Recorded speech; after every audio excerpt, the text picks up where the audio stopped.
আমি এখন দাঁড়িয়ে আছি এই বাসের ছাদে হাওয়া দিচ্ছে, শোনা যাচ্ছে কিনা জানি না। এই দেখুন, মানে আমরা দেখতে যাব রাম মন্দির, রামলালাকে দেখতে যাব। তা কি হারে ভিড়, বাসের ভিড়টা দেখুন, যা জ্যাম। আপনাদেরকে দেখাই, তারপরে বলছি।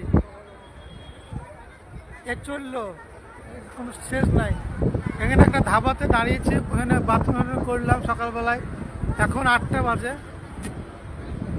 তারপরে এই দেখুন পিছন দিকটা, মানে আমরা আসার পরে আমাদের পিছনে যা জ্যাম আছে তাতে আমার দিক থেকে ওই দিকে অসুবিধা কিছু নেই। আমি ঠাকুর দর্শন করবো, তবে যাবো।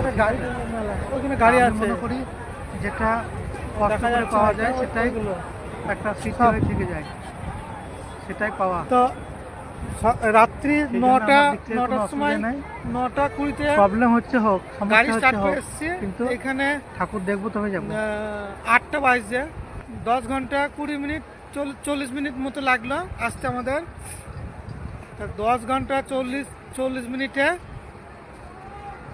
68 কিলোমিটার ছিল, মানে রাম মন্দির পৌঁছাতে বাকি ছিল। এখন বলছে এখানকার লোকগুলোকে জিজ্ঞাসা করে, স্থানীয় বলছে 65 কিলোমিটার বাকি আছে। তার মানে 10 ঘন্টা 40 মিনিটে পৌঁছালাম 3 কিলোমিটার। 3 কিলোমিটার পৌঁছেছি। আমি গুগল ম্যাপে দেখলাম রাস্তার যা অবস্থা, সারা জীবনে রাম মন্দির পৌঁছাতে পারবে কিনা ঠিক না। আমি ওদেরকে বললাম, গাড়ি প্যাসেঞ্জারগুলোকে, যে যান বের করে দেবে রাম মন্দির পৌঁছাতে। তাই হচ্ছে। ওই পরশু থেকে পৌঁছাতে পারছে না। 170 কিলোমিটার ছিল কালকের দিন, গতকাল তার আগের দিন রাত্রি 12টার দিকে গাড়ি ছেড়েছি, খাওয়া দাওয়া করার পর নাইটে দিয়ে। তখন থেকে এখন পর্যন্ত প্রায় 100 কিলোমিটার আসা হলো। এরপর থেকে ঢুকতে পারছি না, প্রচণ্ড জ্যাম। এরকম আমি বাসের ছাদে আবার উঠে বসলাম, ঠাকুরের স্তুতি করার জন্য উপরে এলাম।